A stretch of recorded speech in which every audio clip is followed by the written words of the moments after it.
I'm Old Sneelock. Welcome to another episode of Old Sneelock's Workshop. Went to the antique shop today. Had a few minutes extra when I had to go downtown and stopped in at the Heritage Company. Talked to Rodger. He had this nifty little metal box.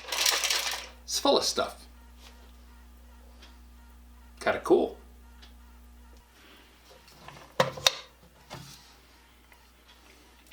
The Parker-Kalon Corporation, back in the early 1900s, made a line of punches. Very, very nice punches. When I found this box sitting at the Heritage Company, I thought, wow, this looks really nice. It was only marked 20 bucks. I looked this up on my phone while I was in the store and saw that the average price on eBay was about 35 bucks. So I thought, $20 isn't too bad. Maybe I can talk him down a little bit. So I walked over to Rodger. Before I even said anything, he said $5. I thought, deal. Now I'm the proud owner of a Parker-Kalon number 0X metal punch. And this is a very well designed unit. You can change the punches by flipping that open, spinning that off,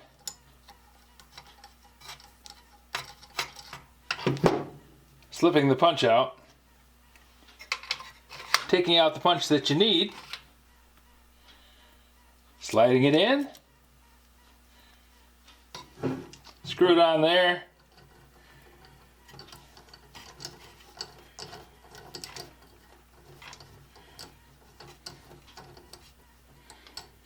tighten it up with a wrench across the two flats.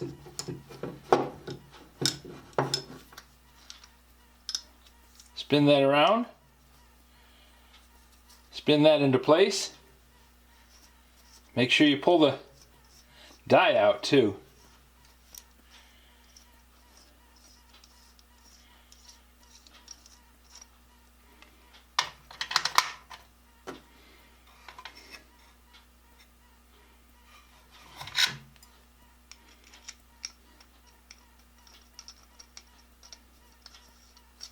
Thread a new die in.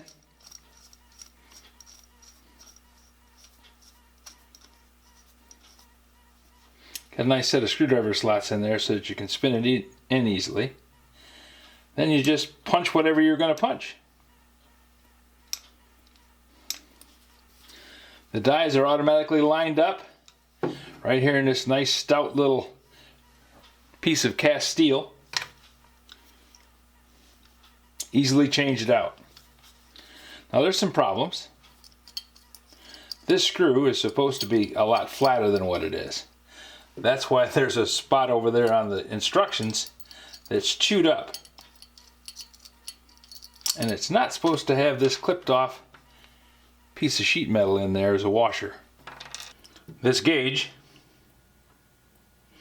is supposed to be straight. That's supposed to be a 90 degree. That allows you to set the depth that this punch hole is away from the edge of the steel plate from 1/4 inch at the farthest setting out to 1 inch.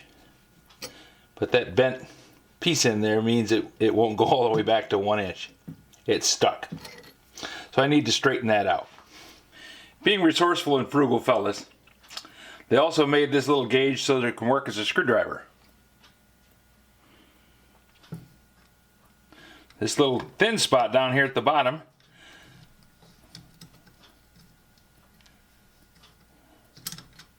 lets you set the punch button at whatever depth you need.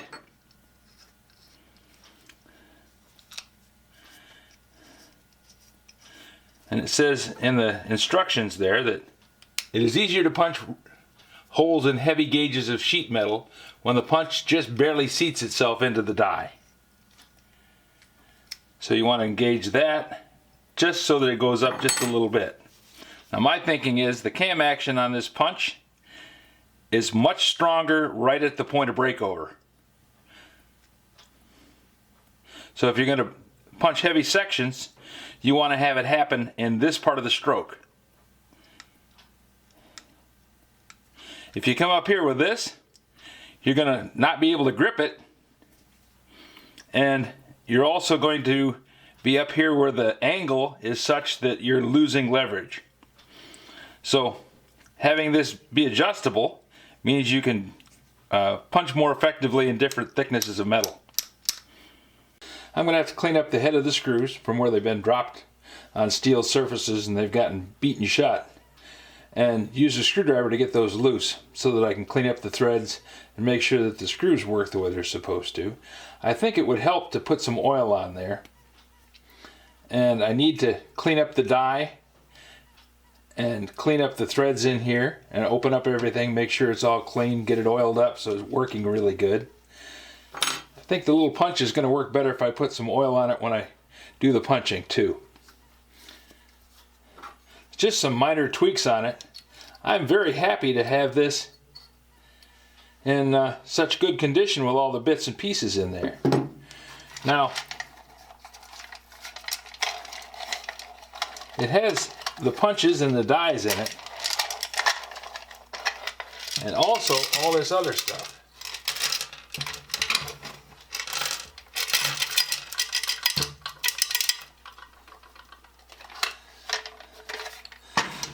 This came out of an estate sale, so the last person who owned it decided that they were just going to keep everything that they might use with it in the box.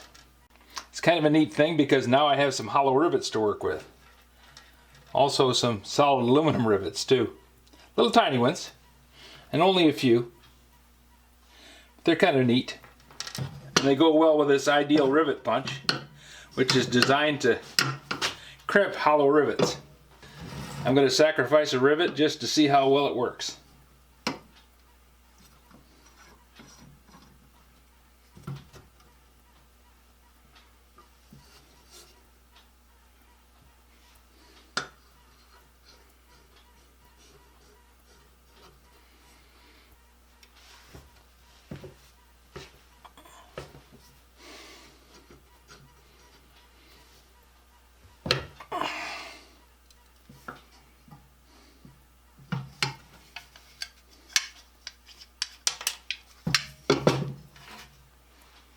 Well, it does expand it well. I think I over-crimped it. Crimped it a little too far. I actually blew out the side. I think I'm only supposed to just expand the end of the rivet. But as a trial, it was worthwhile. And the ideal rivet set actually does work quite well. I got to looking at the knockouts, and it doesn't look like the guy punched a lot of steel with it. It's mostly leather and fiberboard. And it looks like he had plans to put some snaps on things. At least he's got the parts and pieces here to be able to do it. So it's kind of a cool thing. I have to make a new screw. This one is obviously not the right one. Don't want to chew up the instructions all the time. Also, somebody used a pair of pliers on it and twisted it nearly off. Needs a new washer. Needs to have this fixed. But still in all, $5, not a bad deal. I'm tickled that the box came with it, and all the dies and punches. I have one of these somewhere, back in the storeroom, but it doesn't have the punch, and it only has one die in it. Doesn't have the gauge either. So this was quite a find for me. I think I'm going to use it to punch leather more than I will steel. It is a nice thing for punching holes in saws though. If you have a saw like this one, this is a scrap. There is so many pits and divots in it, and the blade is so twisted that it's just not salvageable.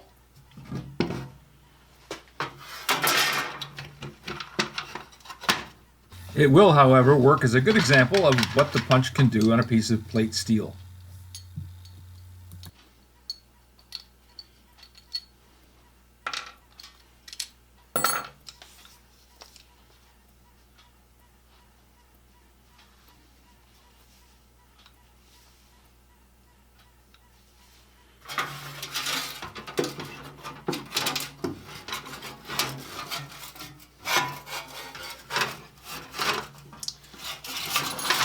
I needed an extra hole.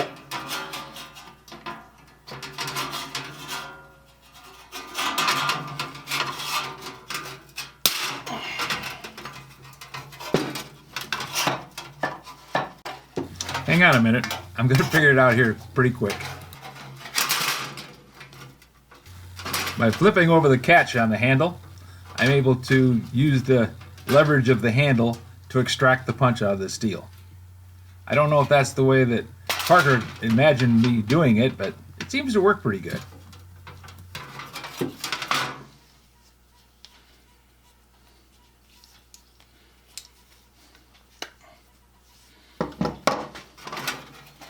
Now I can set one in there neat and clean. No more trying to drill it and have it skate all over the place. You can just punch a hole, be done with it.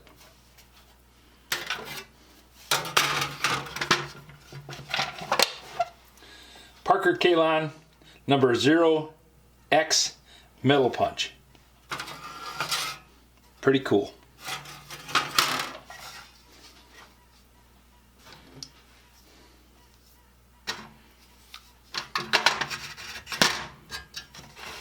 And I'm going to take all this stuff, sort it out, put it in baggies, because you never know when you might need some little bits for a widget, and these hollow rivets are going to be cool. A while back I bought this Never Fail rivet set, which is very similar to the Ideal rivet set.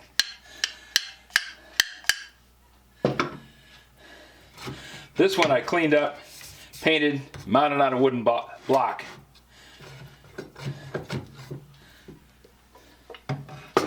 So now I have two rivet sets and a metal punch. When I pulled out this punch, I realized it was a different style than the Parker-Kalon. This is a Whitney Metal Tool Company punch.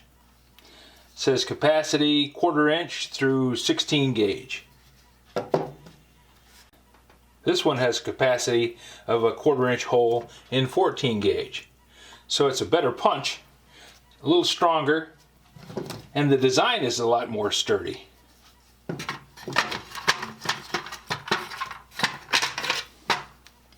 It uses a cam over principle to put the pressure on the die.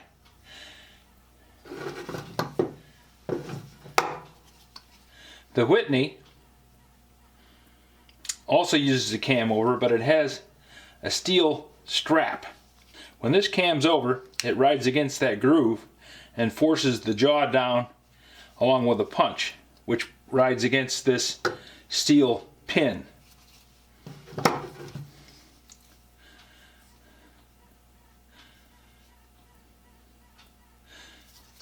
The Parker-Kalon has a casting, and the pin is captured inside of a tool block, so that when you push down on it, the whole tool block rides back and forth on a nice bearing.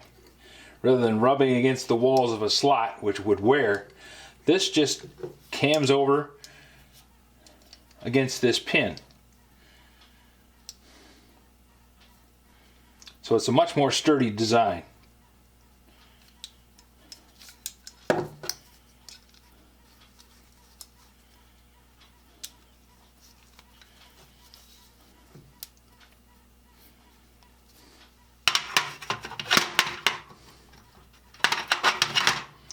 I don't have any punches for this one, and the die that is in it is pretty well broken, and it's only 1/4 inch. That's the only die that it has.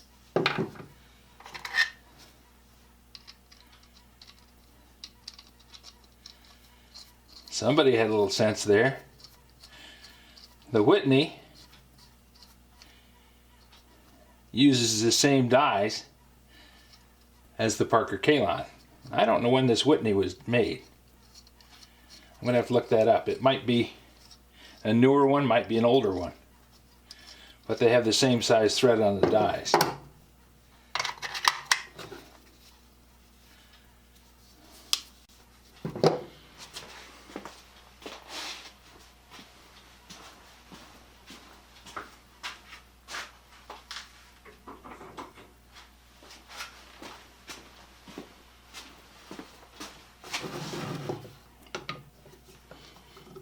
Now to replace the punch on the Whitney, you have to loosen this screw up.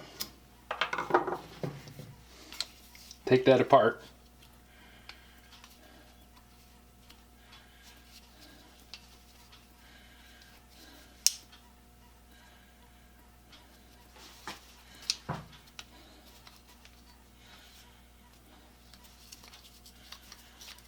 That'll let you slide this up, but I don't think the punches are going to interchange. Nope, it's a different design.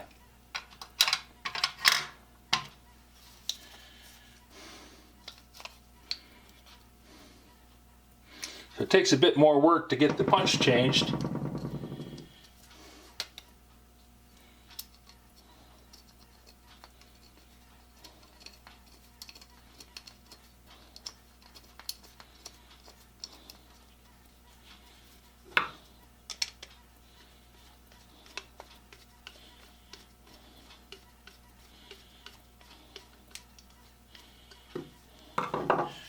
And the design isn't anywhere near as robust.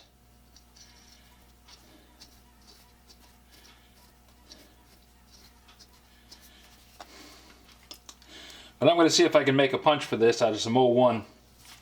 And maybe I can make it punch. Be kind of interesting just to try.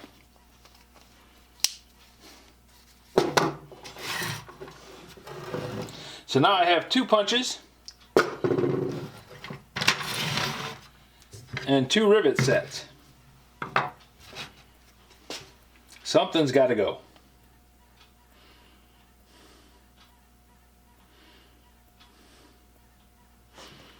I'm keeping this one because it's cool.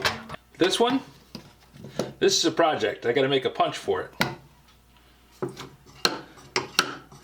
This one I think I'm going to clean up, mount on a board just like I did this one. Clean up, paint it.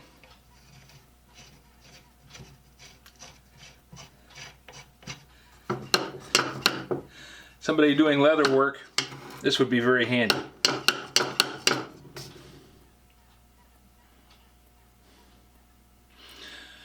So that's my trip to the antique store.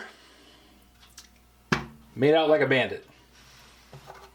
If you have any suggestions for a new video, questions about today's video, or any of the other videos on the channel, just drop a note in the comments. You know I read them all. Thanks for watching.